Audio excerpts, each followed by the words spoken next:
So Pete's analogy of like, hey, you take a system and you build it out. And you do all the dev work on that one time. And once it's dev'd and it's complete, that's it. The system never changes. And so you put it in a system security plan and it never changes, and you ship it off to sea and it never changes. And that's what it is. But that has not, and what he said in the announcements is like, that's never how we've done it. He talked about it in our podcast as well. Mm-hmm. That's not how we do it. We're always changing. We're always innovating. And that's what made it so hard in the SSP. Because if you change your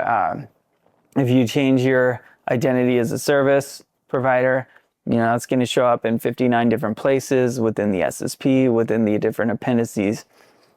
Look, people want to know things in the way they want to know them. That's fine. I get that, right? That's why we have jobs, right? You need to be able to communicate in the way that people want to see it.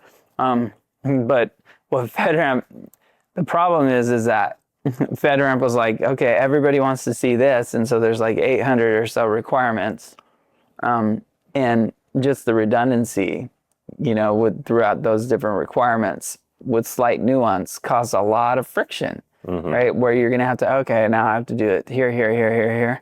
And if the system never changes, great.